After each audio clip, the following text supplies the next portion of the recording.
আবু মুসা আশআরী রাদিয়াল্লাহু তাআলা আনহু এবং আবু মালিক আশআরী রাদিয়াল্লাহু তাআলা আনহু দুই ভাইয়ের নেতৃত্বে একটা কাফেলা যখন ইয়ামান থেকে রওনা করছে মদিনার উদ্দেশ্যে, তখন কিন্তু সমতল জমি না, মহাসড়ক না, আকাশপথ না, বিমান পথ না, নৌপথ না, যে যানবাহনে চড়ে তারা সফর করে। তারা চড়াই উতরাই পাড়ি দিয়ে পায়ে হেঁটে, কেউ ঘোড়ায় চড়ে, কেউ গাধায় চড়ে এরপর সফর করতেন। এই কাফেলা নিয়ে যখন তারা রওনা করছে, প্রতিমধ্যে তাদের বিভিন্ন স্টেশনে বিভিন্ন জায়গায় তাঁবু গেড়ে সেখানে তারা রাত যাপন করতেন। একদিন হাঁটতেন, আবার একদিন রেস্ট নিতেন, আবার একদিন হাঁটতেন। এভাবে করে দিনের পর দিন, মাসের পর মাস তারা পথ অতিক্রম করে এক স্থান থেকে আরেক স্থানে যেতেন। সুবহানাল্লাহ। সবাই আমার এক পরদাদা, তিনি হজে গেছেন 6 মাস লাগায়। যাওয়ার সময় তো আল্লাহ তাআলা নিচে, কিন্তু আসার সময় আল্লাহর বান্দারা ফেরত আনে নাই, পথেই মারা গেছে। হজ করছে, যাইতেই 6 মাস লাগছে। কত চড়াই উতরাই পাড়ি দিয়ে, কত কষ্ট করে তারা এই সফরগুলো করছে। আবু মালিক আশআরী এবং আবু মুসা আশআরী প্রতিমধ্যে আগমন হওয়ার পরে খাবার শেষ, পানি যা ছিল শেষ, সব কিছু শেষ হয়ে গেছে। এখন তারা চিন্তায় পড়ে গেলেন, ঘর নাই, বাড়ি নাই, মোবাইলের যুগ না যে ফোন করে বিকাশে টাকা পাঠাইতে বলবো, কি কম। এখন তো বিপদে পড়লো, খালি ফোন দিয়ে দেরি হয়, টাকা আসতে দেরি হয় না। আবু মুসা আশআরী রাদিয়াল্লাহু তাআলা আনহু এবং আবু মালিক আশআরী তাদের সফর সঙ্গী যারা, সবাই মিলে মাশওয়ারা করলেন, এই মুহূর্তে আমরা কি করতে পারি। ইয়ামান থেকে মদিনা কাছে, এখন খাবার নাই, একদিন, 2 দিন, 1 বেলা, 2 বেলা, 3 বেলা না খেয়ে থাকা যায়, দিনের পর দিন না খেয়ে থাকা যায় না, তাহলে তো আর জীবন চলবে না, হাঁটতে পারবো না, আসল মিশন আমাদের ব্যর্থ হয়ে যাবে, নবীর কাছেও যাওয়া হবে না। তাহলে কি করা যায়? ঘোড়সওয়ার একজন সাহাবীরে পাঠায়া দাও, বিশ্ব নবীর দরবার সোনার মদিনায় গিয়া আমাদের হালাতগুলো বিশ্ব নবীর কাছে খুলে বলবে, যা বলবে, নবীজি ইয়ামান থেকে কাফেলা হিজরত করে মদিনায় আসতেছিল, তাদের খাবার শেষ হয়ে গেছে, আপনি মেহেরবানি করে তাদের জন্য একটু খাবারের ব্যবস্থা করে দেন, কিছু খাবার পাঠিয়ে দেন, নয়তো ভাই কাফেলা মদিনায় আগমন করতে পারবে না। এই সংবাদ দিয়া একটা দ্রুতগামী ঘোড়ায় একজন আরোহীকে পাঠায়া দিছে, বার্তাবাহককে, মদিনার ভিতরে। ওই আগন্তুক সাহাবী মদিনায় আসতে আসতে এশারের নামাজে রক্ত হয়ে যায়। ওই সময় মদিনায় মসজিদে নববীর বাহিরে যখন দাঁড়ানো বিশ্ব নবী, মানবতার নবী, রহমাতে আলম নবী এশারের নামাজ পড়াইতেছিলেন। বিশ্ব নবী এশারের নামাজে কেরাত আসতে পড়ে না, জোরে পড়ে। নবীজি কেরাত পড়তেছিলেন, সাহাবী মসজিদের বাহিরে দাঁড়ায় রয়েছে, নবীর সাথে কথা বলবে, নবীজি নামাজে ইমামতি করতেছে। আর নবীজি তখন এই আয়াতটা পড়তেছিলেন, ওয়ামা মিন দাব্বাতিন ফিল আরদি ইল্লা আলাল্লাহি রিজকুহা ওয়া ইয়ালামু মুস্তাকাররাহা ওয়া মুস্তাওদাআহা কুল্লুন ফি কিতাবিম মুবিন। নবীজি আমার এই আয়াত যখন সজরে তেলাওয়াত করতেছিলেন, নবীর তেলাওয়াতের আওয়াজ যখন ওই সাহাবীর কানের মধ্যে আসলো, তার অন্তরের মধ্যে ঢুকে গেছে। আরে আল্লাহ তো এই আয়াতে বলেছে, পৃথিবীর বিচরণকারী সব মাখলুকাত, সব আল্লাহ তাআলা যত সৃষ্টি এই জমিনের মধ্যে আল্লাহ তাআলা করেছেন, যারা জমিন দিয়া বিচরণ করেন, সবার রিজিক নাকি আল্লাহ দেয়। বাঘের রিজিক আল্লাহ দেয়, সাপের রিজিক আল্লাহ দেয়, সিংহের রিজিক আল্লাহ দেয়, পানির যত মাখলুকাত তাদের রিজিক আল্লাহ দেয়, আকাশের যত সৃষ্টি আছে, বাতাসের যত সৃষ্টি আছে, স্থলে জলে সব জায়গার মাখলুকের রিজিক যদি আমার আল্লাহ দেয়, আশরাফুল মাখলুকাত আমরা মানুষ জাতি, আমরা তো আর ওই কুকুরের চাইতে খারাপ না, শুকুরের চাইতেও খারাপ না, আমরা জঙ্গলের বাঘের চাইতেও খারাপ না, সিংহের চাইতেও খারাপ না। যে আল্লাহ সব মাখলুকরে খাওয়াইতে পারে, ওই আল্লাহ কি আমারে খাওয়াইতে পারবে না? আমি আর নবীর কাছে চাবো না। যে আল্লাহ এই কথা বলেছে যে সবার রিজিকের জিম্মাদার আল্লাহ, আমি নবীর কাছে না বলে আবার ফেরত গেলেন, আর রাস্তা দিয়ে হাঁটতেছেন আর আয়াত তেলাওয়াত করতেছেন, চিৎকার মেরে করেন আল্লাহু আকবার। আপনারা বলেন রিজিকের জিম্মাদার যিনি তিনি কে? সাহাবী কয় তাহলে আর চায় লাভ নাই, আসল মালিক যে তিনি কি করবেন? রিজিকের ব্যবস্থা করে দিবেন। সাহাবী যখন রাস্তা দিয়ে হাঁটতেছে, ওই দিক দিয়ে কাফেলার কাছে গেলেন, রাত্র গভীর হয়ে যায়। কাফেলার কাছে ডাক দিয়া বলে, ও কাফেলার লোকেরা, সুসংবাদ শোনো, সুসংবাদ। সবাই মনে করছে নবীর কাছে বলে আসছে, খাবার আইতেছে, খাওয়া নাইতেছে আর কি। কয় সুসংবাদ শোনো। কয় কি সুসংবাদ? কয় শোনো, তোমাদের জন্য মালিক খাবারের ব্যবস্থা করে দিবে। সুবহানাল্লাহ। সাহাবী কি বলছে? কে ব্যবস্থা করবে? মালিক ব্যবস্থা করবে। তো ওরা মনে করছে নবী বুঝি খাওয়ান পাঠাইতেছে। এই কথা বইলা সাহাবী আয়াতের উপরে, আল্লাহর উপরে পূর্ণ তাওয়াক্কুল কইরা, আমার আল্লাহ ডাক দেয়া কও, মাইয়া তাওয়াক্কাল আলাল্লাহ ফাহুয়া হাসবু, যে আল্লাহর উপরে তাওয়াক্কুল করে তার জন্য যথেষ্ট হয়ে যান যিনি তিনি কে? আরো জোরে বলতে হবে তিনি কে? আল্লাহ। তার তাওয়াক্কুল যেমন, আল্লাহর ফয়সালা তেমন। সাহাবী মসজিদের ভিতরে গিয়ে আয়াত পড়তেছিলেন, সিজদায় পড়ে কাঁদতেছেন, আল্লাহ তুমি মিথ্যা ওয়াদা দাও না, তোমার ওয়াদা কোনোদিন খেলাফ হয় না। সাহাবী মসজিদে তাহাজ্জুদ পড়তেছে, এই দিক দিয়ে দেখতেছে কাফেলা। হঠাৎ দুইজন মানুষ খাঞ্চা ভরে, একটা খাঞ্চার ভিতরে গোশত বোনা, আর একটা খাঞ্চার ভিতরে রুটি বানানো, গরম রুটি, এত সুন্দর সুঘ্রাণ রুটি। এইগুলো নিয়ে কয়, নেন, এই যে আপনাদের মালিক আপনাদের জন্য গোশত আর রুটি পাঠায়া দিছে। চিৎকার মেরে কন্যা আল্লাহু আকবার। তাহলে বলেন রিজিকের মালিক কে? এই রিজিকের জন্য আমরা যে কতটা কামড়াকামড়ি করি। আমার আফসোস হয়, এই মানুষের পেট মাত্র 3 ইঞ্চি। আপনি ইঞ্চি ট্যাপ দিয়ে মাইফা দেখেন, এই পুরোটাই কিন্তু পেট না। পুরোটার মধ্যে কি ভাত থাকে নাকি? হ্যাঁ, ভাত থাকে, কিন্তু খাবার ঢোকে ছোট্ট একটা জায়গার মধ্যে। ওই জায়গাটা 3 ইঞ্চির বেশি হবে না।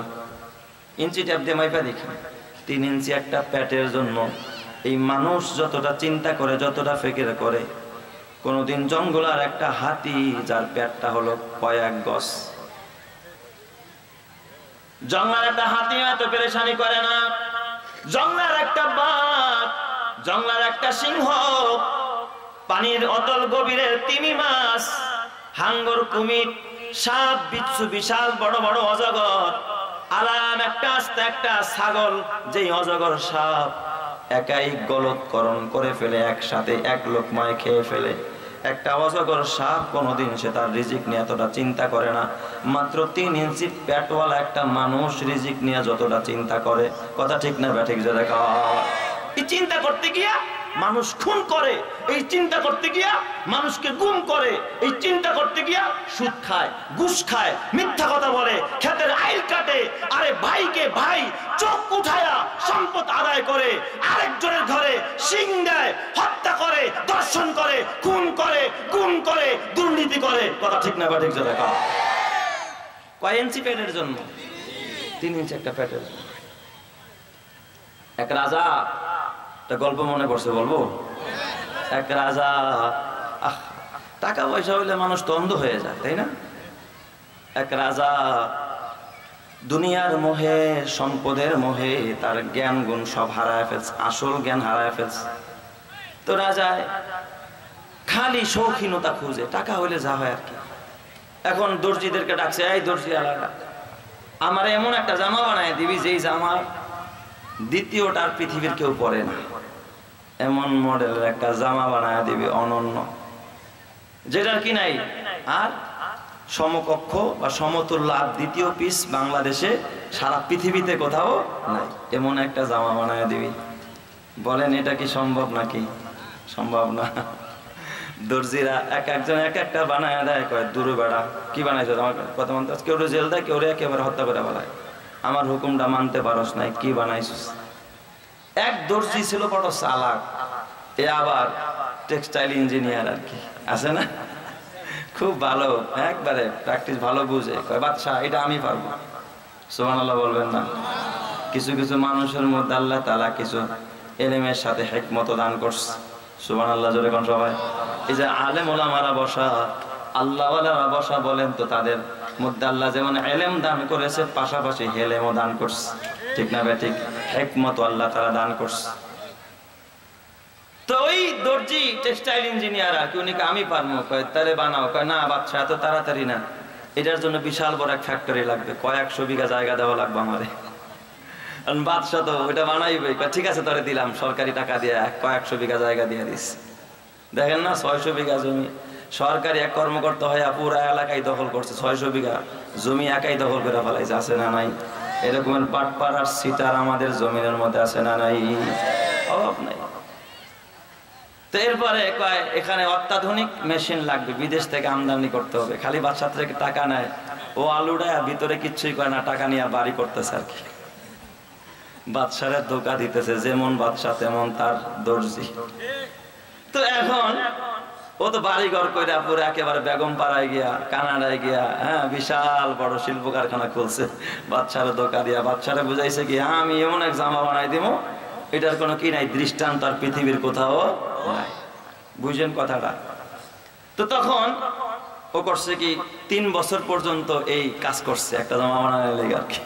আসলে তো কিচ্ছু না, 3 বছর খালি বাদশারে বানায় বানায় খাইছে। টাকা পয়সা নেওয়া শেষ। করে বাদশা, আগামী অমুক তারিখের অমুক দিন আপনাকে ওই জামাটা পরায় দিব, তবে ঘরে পরাবো না, আপনার দরবারে রাজ সিংহাসনে বসায়া আপনার রাজ্যের সমস্ত ভিআইপি ব্যক্তিবর্গদেরকে দাওয়াত করবেন, তাদের সামনে আপনার এই পোশাকটা আমি পরায়া দিব। বাদশাহ ডাক গোল বাজায়া পুরা দেশের মধ্যে, দেখেন না, জমকালো অনুষ্ঠান করে তারপরে খেলা উদ্বোধন করে। তো বাদশাহ এরকমের ভিআইপি জামা পরবে, পুরা জমকালো অনুষ্ঠান আর কি। এখন বাদশাহ রাজ সিংহাসনে বসছে, আর টেক্সটাইল ইঞ্জিনিয়ার ও বড় চালাক, ও উঠাই কয়, এই ভাই খবরদার শুনেন, আমি বাদশারে যে জামাটা পরাবো, এই জামাটা কিন্তু যার জন্ম ঠিক নাই সে চোখে দেখতে পারবো না। যার জন্ম ঠিক নাই সে কি দেখবো না, চোখে দেখতে পারবো না। যার জন্ম ঠিক আছে সেই শুধু দেখতে পারবো। শর্ত একটা দিছে, কঠিন শর্ত। এখন ও বিশাল বড় এক বক্স বানায়া একেবারে ডাকডোল, ও নিজেও রাজকীয় পোশাক পরছে, একেবারে ডাকডোল বাজায় আসছে। এবার জামা পড়াবে বাদশারে, শাহী সিংহাসনের চেয়ারে বসাইছে। এবার ওই দর্জি দাঁড়াইছে এক পাশে, আরেক পাশে তার সহকারী। কয় বাদশা, এবার আপনার গায়ের জামাটা খোলেন। পুরা গায়ের জামাটা খুলছে। জামাটা খুললা, এবার বাক্সের মধ্যে থেকে কি বাড়ি করছে কেউ কিছু দেখে না, আসল কিচ্ছুই নেই। কয় বাদশা হাত দেন, ডাইন হাত দেন। কয় এই এই ঢুকাই দিলাম আর কি, খালি হাত দিয়ে অভিনয় করছে, এই ঢুকাই দিলাম ডাইন হাতটা। বাম হাত দেন, বাম হাতের মধ্যে বাম হাতাটা ঢুকাইছে। কয় যে গায়ে দেওয়াই দিছি, দেখতেছেন তো? আমি যদি বাদশায় কয় দেখি না, তাতে তার জন্মের কি নাই, ঠিক নাই? কয় হ্যাঁ দেখতেছি, ভালোই হয়েছে। বাদশা কি কয়, দেখতেছি ভালোই হয়েছে আর কি। এখন পুরা গায়ের জামা খুলছে, এখন কোনটা পরাইব? নিচেরটা। আল্লাহর নাম নেয়ার দিছে পায়জামায় একটা। পায়জামা খুললে এবার কয় বাদশা দেন, ডাইন পাও দেন। ডাইন পাও দিছে। কয় দেন বাম পাও দেন। কয় পরাইছি, ভাল লাগছে তো? কয় চমৎকার। সবাই খালি চোখ ডাকে, নাক ডাকে। শর্মে আর লজ্জায় কেউ কিছু বলতে পারে না, কারণ যদি কয় যে কই কাপড় তো দেখি না, তাহলে তো কেউ তোর জন্মের ঠিক নাই। এখন দেখবেন তালে তালে সবাই খালি তাল মারে, যতই দুর্নীতি করুক, যতই চুরি করুক, আর ডাকাতি করুক, আর ছিনতাই করুক, আর মানুষ খুন করুক, আর জিম্মি করুক, তারপরে কয় জি বস, ইয়েস বস, ম্যাডাম ঠিক আছে, আপনিই ঠিক আছেন। কথা ঠিক না ঠিক জোরে কান? এই তালের কিছু কপাল পরা আমাদের সমাজ আছে না নাই? আরো জোরে কান, আছে না নাই? এদের কারণে পাপের ফিরিস্তা কি করছে, অনেকে বেড়ে গেছে। কেউ উচিত কথাটা কয় না, সবাই চুপচাপ, বোবা শয়তান। কইলেই তো কি হয়ে যাবো, জারজ হয়ে যাবো আর কি, যেও দেখে না। সবাইকে হা দেখতেছি, বাদশা জায়গায় কিরে কেমন হয়েছে? খুব বেস্ট, অনেক চমৎকার, এত সুন্দর দেখা যায়। সবাই মহা খুশি আর কি। বাদশাহ কয় তাহলে এত সুন্দর পোশাকটা পরলাম, আসল কি গায়ে কিছু আছে? উপরেও কিছু নাই, নিচেও কিছু নাই। কয় তাহলে এই শাহী হাতি আন, হাতিতে উঠাইয়া পুরা রাজ্যটা আমারে ঘুরা, সবার একটু দেখা। বাদশারে বসায়, এবার রাজ্য ঘুরায়। এখন যে দেয় ওই যে ভয় একটাই, যদি কই কোনো পোশাক দেখি না তাইলেই তো কি হয়ে যাব, জারজ হয়ে যাবে আর কি, আসল অরিজিনাল তার জন্মের ঠিক নাই। এখন এক বেচারায় গেছে দেখতে, তার ছেলেকে আব্বু তুমি যাচ্ছ দেখতে, আমিও যাব। ছোট্ট এক শিশু বাচ্চা, এই বাচ্চায় কয় বাবা আমি তো দেখি না, ভিড়ের কারণে আমার কাঁধে লাও। ছেলের নিচে কাঁদে, বাচ্চার সামনে দাঁড়ায় হাতের তালি দিয়ে কয় বাচ্চা বাবা সর্বনাশ সর্বনাশ, আমাকে রাজায় দি ল্যাংটা, আমাকে রাজায় দি ল্যাংটা। যেই কথাটা দুনিয়ার কেউ বলতে পারে না, একটা শিশু বলে দিয়েছে। ঠিক না ব্যাটিক জোরে কোন? যেটা তার উজির পারে নাই, মন্ত্রী পারে নাই, মিনিস্টার পারে না, একটা শিশু বাচ্চায় বলে দিয়েছে। আমাদের দেশের দুর্নীতির বিরুদ্ধে, অন্যের বিরুদ্ধে রাঘব বোয়ালেরা বলে নাই, কচি কাঁচা কিশোর ছেলেরা বলে দিয়েছে। কথা ঠিক না ব্যাটিক জোরে কোন? রক্ত দিয়েছে, জীবন দিয়েছে, ওদের শাহাদাতের নজরানায় আল্লাহ তাআলা সকল জালেম থেকে, সকল জুলুম থেকে এই মানবতাকে মুক্তি দিয়েছে। যে কথাটা সবাই বলতে পারে না, ওই কথাটা আমাদের দেশের ছাত্র ভাইয়েরা, ছাত্র বন্ধুরা বলে দিয়েছে। কথা ঠিক না ব্যাঠিক জোরে কাম? অনেক কথা যায় না বলা, ইমান হালকা বলে, তাই তো কথা ঘুরিয়ে বলি, তাই তো নানান চলে। ঠিক না ব্যাঠিক জোরে কাম? স্বল্প দামে ইমান বেচি যাই আখেরাত ভুলে, এর মাসুল দিতে তখন চড়তে হবে শুলে। আখেরাতে বুঝা যাবে, হক কথা যদি না বলো আখেরাতে বোবা শয়তান হয়ে দাঁড়াইতে হবে। কথা ঠিক না ব্যাঠিক জোরে কাম? এই জন্য অনেক বাবা দেখবেন রিজিকের পাগল হইয়া সন্তানটারে মাদ্রাসায় দেয় না, খাইব কি করে, আছে না? মাদ্রাসায় দেয় না, আলেম বানায় না, কওমি মাদ্রাসায় দিতে চায় না, এখানে সরকারি কোনো সনদ নাই। এই সন্তানরে মাদ্রাসায় দিলে খাবে কি, চলবে কেমনে, ভিক্ষা করে চলতে হবে। আরে কেজিতে দে, এই জন্য তোমার সন্তান কেজিতে গিয়া পাজি হইছে। কথা কয় না? কেজির মধ্যে তোমার বাচ্চাকে পড়ানো হয়েছে, কি শিখায়? শরিয়তে অজগর কি শিখাইছে? শরিয়তে অজগর শিখাইছে, শরিয়তে আপা। এই জন্য আপার লগে খালি প্রেম করে বেড়ায়। রসইতে ইঁদুর, ইঁদুরের কাম গম চুরি করা। এই জন্যই দেখবেন সর্বপ্রথম ত্রাণের মাল চুরি করে খায়। ঠিক না বেঠিক? খালি চুরি করে, চুরি শিখছে ইঁদুরের কাছ থেকে।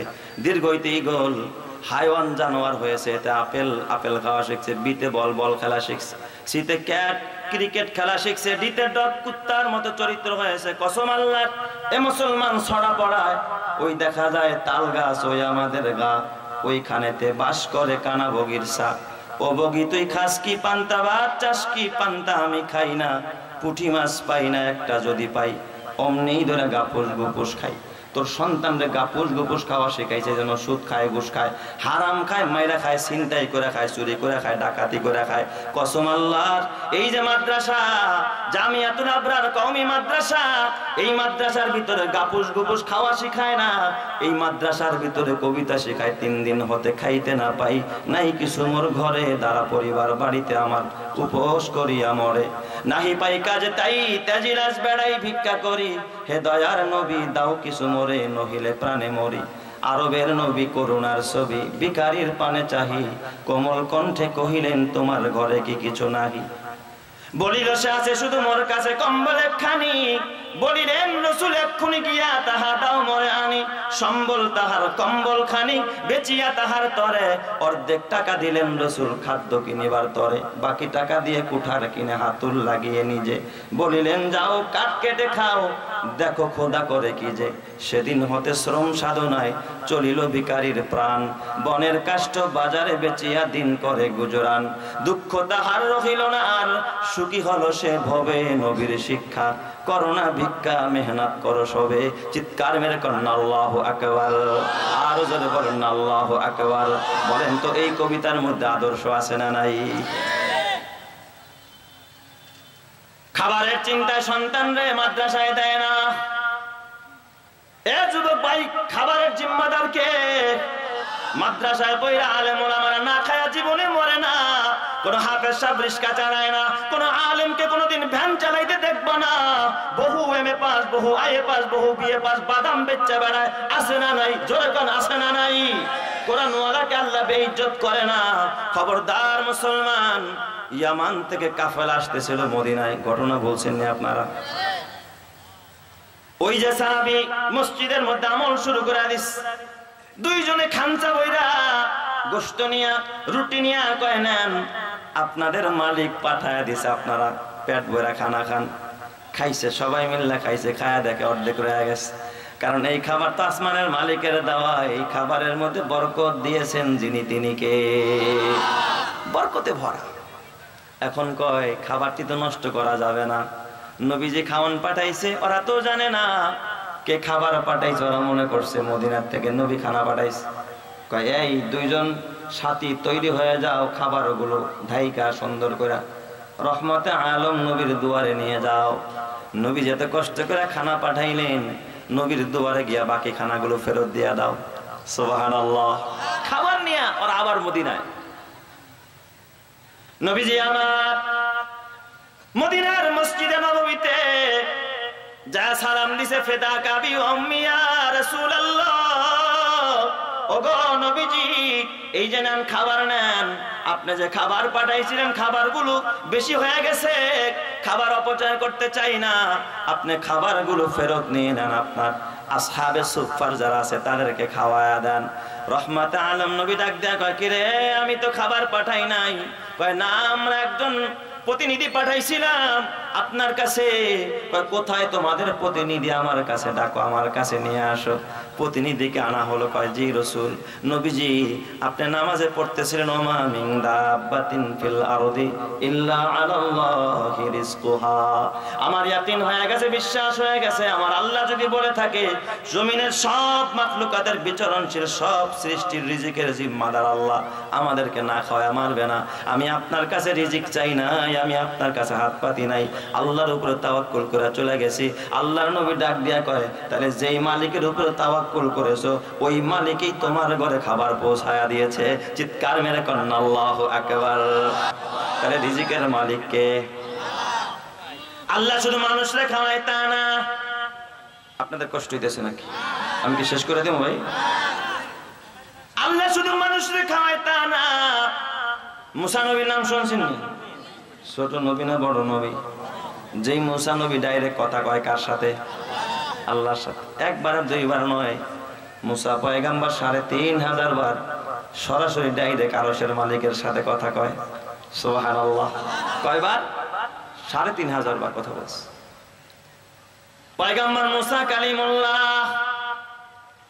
মাদিয়ানের ভিতরে শুআয়ব নবীর কন্যা বিয়ে যখন করে ফেললেন, আল্লাহ নির্দেশ দিলেন মুসা রে এবার আর মাদিয়ানে থাকলে হবে না, ও মুসা জলদি যাও মিশরের জমিনে চলে যাও রে মুসা।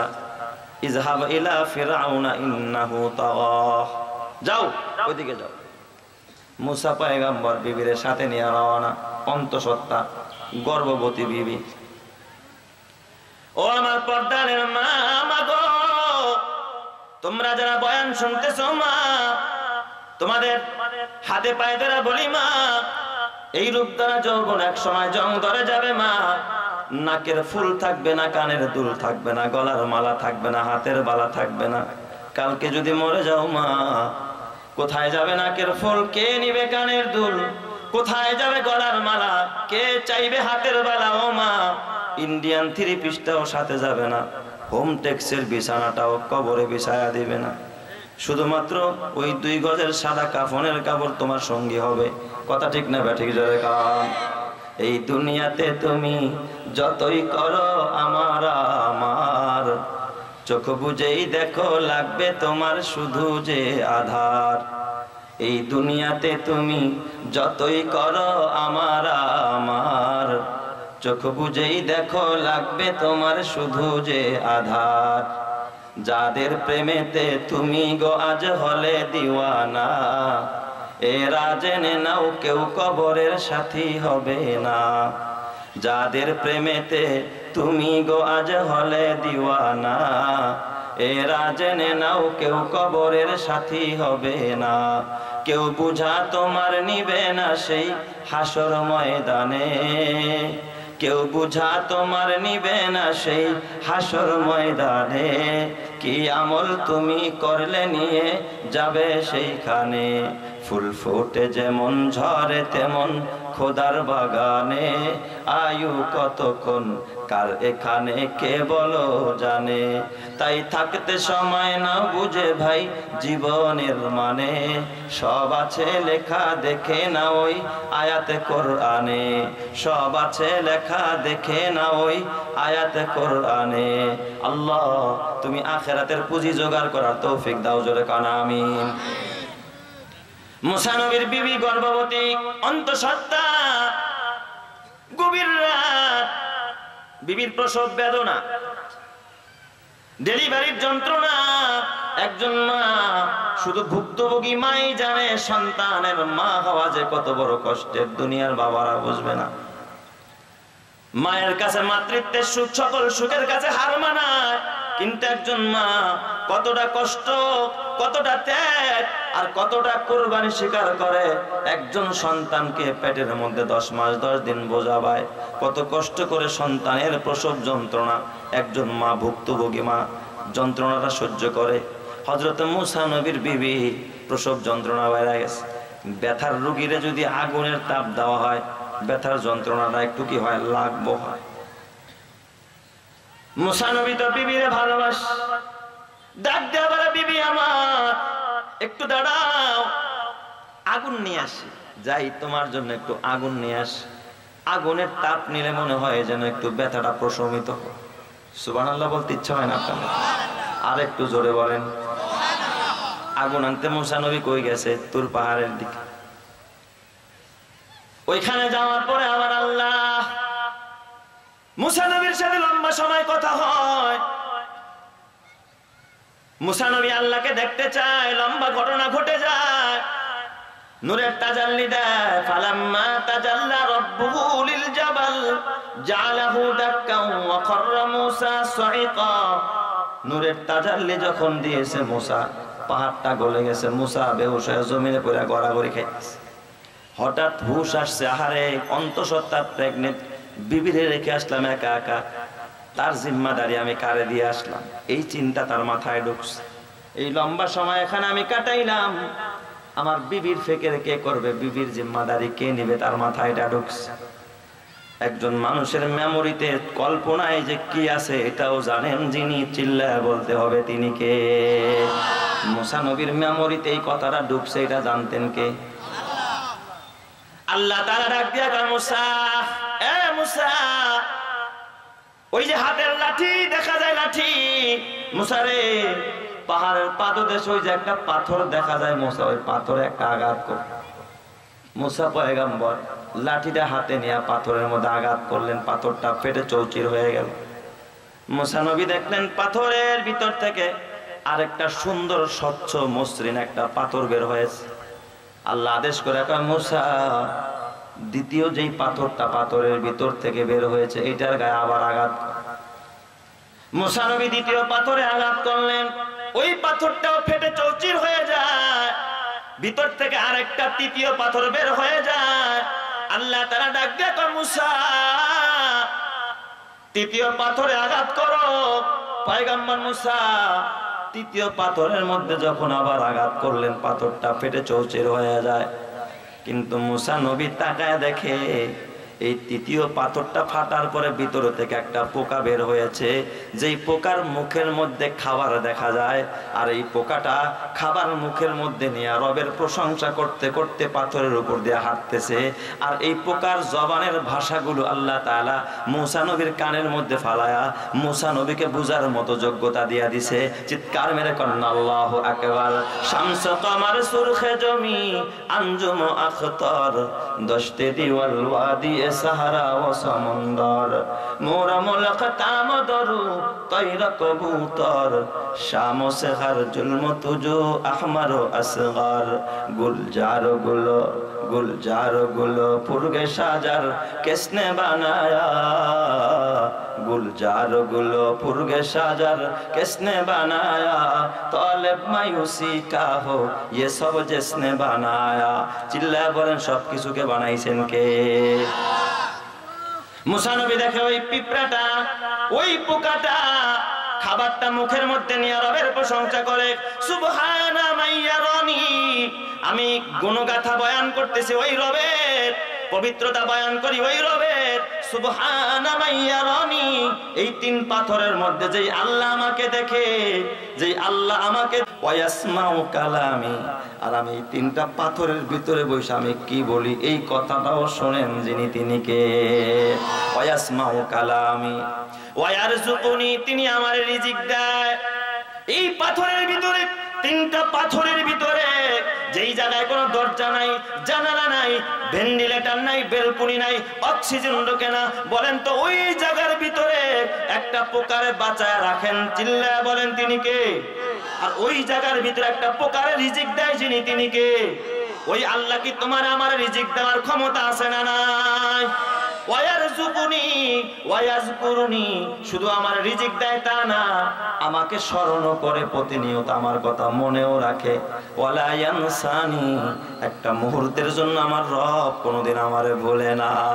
চিৎকার মেরে কান্না আল্লাহু আকবার। এই জন্য আমার আল্লাহ ডাক ডাকা, ওয়ামা মিন দাব্বাতিন ফিল আরদি ইল্লা আলাল্লাহি রিজকুহা ওয়া ইয়ালামু মুস্তাকাররাহা ওয়া মুস্তাওদাআহা কুল্লুন ফি কিতাবিন মুবিন।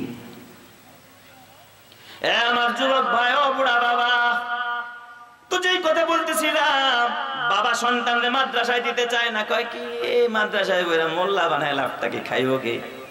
ডাক্তার হইতে পারবো না, ইঞ্জিনিয়ার হইতে পারবো না, আপনাদের বিরক্তি আসতেছে না? ছেড়ে দিব তাহলে আর কয়েক মিনিট। কারণ আজকের মাহফিলের যিনি সভাপতি, অনেক বড় আলেমে দিন কাসেমি সাহেব, তার মানে দেওবন্দে পড়ুয়া, আলহামদুলিল্লাহ বলেন। হুজুর দোয়া করবেন, বড় আলেমরে বসায় কথা বলা এটাও বেয়াদবি, মুক্তাজায় হাল অনুযায়ী কথা বলা উচিত। অল্প কয়েক মিনিট সময় নিব, ধৈর্যচ্যুতি ঘটাবো না। এ যুবক ও বুড়া বাবা, মাদ্রাসায় পড়া কেউ ঠকে নাই, মাদ্রাসা বানায় ঠকে না, মাদ্রাসায় দান করেও কেউ ঠকে না। এ যুবক ভাই, কালকে যদি তোর মরণ এসে যায়, তোর জন্য দোয়া করার মানুষ আসেনি। তুই একটু চোখ বন্ধ করে চিন্তা কর, তোর সম্পদ ভাগাভাগি নিয়ে মামলা মোকদ্দমা হবে, বিভিন্ন রকমের বিচার সালিশ হবে তোর সম্পদ ভাগাভাগি নিয়ে। কিন্তু তুই বাবা মরার পর এমন কোন সন্তান আসেনি তোর কবরের পাশে দাঁড়ায় বলবে রব্বির হামহুমা কামা রব্বায়ানি সগীরা। এমন একটা সন্তান তুমি রাইখা গেলা কিনা? ও আমার মা, দুনিয়া সব রাখলা, দোয়া করার জন্য মানুষ রাখতে পারলা না। মাগো, যদিও তোমার সন্তান আলেম হবে, গুলশানে বাড়ি করতে পারবে না, বনানীতে পারবে না, হয়তো দিনাজপুর শহরের ভিতরে পৌরসভার ভিতরে একটা 5 তলা বাড়ি করবে না, ফ্ল্যাট করার মতো তার ক্ষমতা নাই। কিন্তু জানো না মা, একজন হাফেজে কোরআন, এই যে জামিয়াতুল আবরার নেককারদের মাদ্রাসা, এই মাদ্রাসার একটা হাফেজে কোরআন, একটা আলেম, একটা তালিবুল ইলম, কিয়ামতের ময়দানে আর কত দাম হবে আপনি জানেন? এই পৃথিবীর ভিতরে সবচাইতে একটা বড় ভবন আছে আমেরিকার নিউ ইয়র্কে, টুইন টাওয়ার, যার নাম 110 তালা। টুইন টাওয়ারের নাম শুনছেন না? কয় তালা? 110 তালা। এর থেকে আরো একটা বড় ভবন আছে, সুউচ্চ ভবন আছে মালয়েশিয়ার কুয়ালালামপুরে, 145 তালা, 145 তালা। এই মালয়েশিয়ার কুয়ালালামপুরের চাইতে আরো একটা বড় ভবন আছে দুবাইতে, বুর্জ আল খলিফা, 165 তালা। বিজ্ঞান বলে, সায়েন্স বলে, আধুনিক বিশ্ব বলে, পৃথিবীর সব চাইতে সেরা ভবন হলো 165 তালা। এর চাইতে বড় কোনো বিল্ডিং পৃথিবীর জমিনের কোথাও নাই। তাহলে পৃথিবীর সর্বোচ্চ ভবন কত তালা? 165। কোন দেশে? দুবাইতে, বুর্জ আল খলিফা।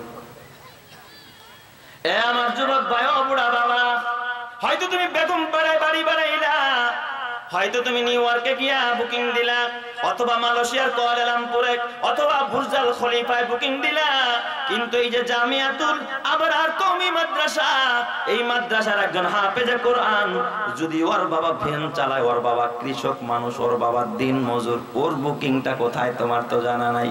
হাসরের ময়দানে আমার আল্লাহ ডাক দিয়া বলবে, হাফেজে কোরআন আয় আয়, তোর জন্য আমি আল্লাহ বেগম পাড়ায় নয়, দিনাজপুরের ওই আমি আল্লাহ দিনাজপুরের শহরের মধ্যে তোর বুকিং নয়, আমি আল্লাহ আমেরিকার নিউ ইয়র্কের 110 তলায় নয়, মালয়েশিয়ার কুয়ালালামপুরের 145 তলায় নয়, বুর্জ আল খলিফা দুবাইয়ের 165 তলায় নয়, আমি আল্লাহ তোদের প্রত্যেকের জন্য 6666 তালা বিশিষ্ট জান্নাতটা বরাদ্দ দিলাম।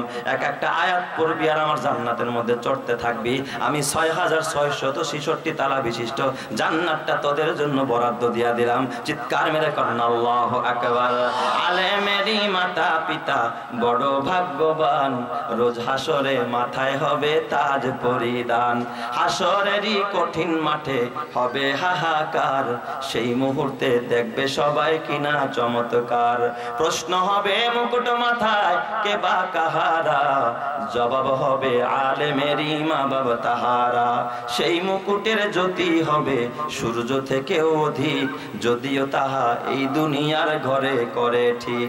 ওই সমস্ত মাতা পিতা বড় ভাগ্যবান, এই জগতে নেই কেহ হয় তাদেরই সমান। এই জগতে সবার ঊর্ধ্বে এলেমের ঈমান, ওই এলেমকে যাকে খুশি আল্লাহ করেন দান। এই এলেমের গুণে আদম সম্মানিত হয়, ফেরেশতারা সিজদা করে কোরআনে তা কয়। এই জগতে যাদের সিনায় দ্বীনি এলেম নাই, তাদের মতো হতভাগা আর তো কেহ নাই। কথা ঠিক না বেঠিক জোরে কর। এ আমার বাবা, আমি বিদায়ের দিকে চলে আসলাম। হয়তোবা তোমার যেই ছেলেটা দাঁড়ায় প্রস্রাব করে, ওর গাড়ির জন্য তুমি ব্যস্ত, আর বাড়ির জন্য ব্যস্ত, আর শিক্ষার জন্য ব্যস্ত।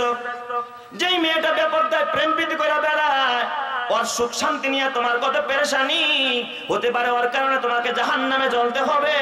নিজে আলেম হতে পারো নাই, সন্তানরে আলেম বানাইতে পারো নাই, মরার আগে অন্তত একজন আলেমরে বন্ধু বানায় খোদার কবরে যাও, একজন আলেমরে সঙ্গী বানায় কবরে যাও, একজন আলেমের খাদেম হয়ে কবরে যাও। আল্লাহর নবী বলে, আনা ওয়া কাফিলুল ইয়াতীমি কাহাতাইনি ফিল জান্নাহ। এই দুই আঙ্গুল যেমন পাশাপাশি, যারা এতিমকে লালন পালন করে, এতিমের জন্য মাথা গোজার ঠাই করে দেয়, পড়াশোনার ইন্তজাম করে দেয়, আমি মোহাম্মদ ওয়াদা দিয়া বললাম ওই মানুষটাকে নিয়ে আমি মোহাম্মদ পাশাপাশি, দুই আঙ্গুল যেমন একসাথে থাকে, তারে নিয়ে আমি একই সাথে পাশাপাশি একই জান্নাতে থাকবো। সুবহানাল্লাহ, নবীর ওয়াদা। আমার বাবা, আমার জীবনের একটা বাস্তব ঘটনা শোনায়। আমার এক বাল্যকালের বন্ধু, একসাথে পড়াশোনা করেছি, হাফেজ জুনায়েদ। এই ছেলেটা হাফেজ ছিল, বড় কড়া হাফেজ, টনটনা হাফেজ। আমাদের যখন কোনো আয়াত দরকার পড়তো, ওরে বলার সাথে সাথে কম্পিউটারের মতো বইলা দিত, এত নম্বর সূরা, এত নম্বর পারার, এত নম্বর আয়াত। খুব মেধাবী ছিল, হেফজোটা ভালো, কিন্তু কিতাবখানায় গিয়া কেন যেন রেজাল্টটা তেমন একটা ভালো করতে পারে নাই। এখন তিনি হেফজোখানার একটা নামি দামি হেফজোখানায়, আন্তর্জাতিক একটা হেফজখানায় পড়ায়। তো জুনায়েদের সাথে আমার মাঝে মাঝে কথা হয়। আমার এই বাল্যকালের বন্ধু জুনায়েদ, ওর মা অসুস্থ, বারবার দোয়া চায়। যেদিন ওর মা মারা যায়, আমার আগেই সবার আগে ফোন দিছে, দোস্ত যত ব্যস্ততা থাকুক আমার কলিজার ধন, আমার মা তো জান্নাত তো বিদায় নিয়ে গেল, তোমার আসতে হবে। আমি ওর মায়ের জানাজা আমি গিয়েছিলাম, একজন হাফেজে কোরআন, মায়ের মৃত্যুর পরে তার অবস্থাটা কেমন হয়েছে শুধু এতটুকু কথাই আপনাদেরকে মেসেজ স্বরূপ শোনাইতে চাই। হাফেজে কোরআন বড় হয়ে গেছে, বিয়ে শাদী করছে, তার মা মারা গেছে। জুনায়েদ তার মায়ের জানাজা পড়লো, আমি ওর পিছন বরাবর জানাজায় দাঁড়াইছি, ও মায়ের জানাজা পড়েছে। আমি মোবাইলের ভাইব্রেশন দেখেছি, যখন মোবাইলে ভাইব্রেশন দেওয়া হয়, কল আসলে কেমন কাঁপাকাঁপি করে।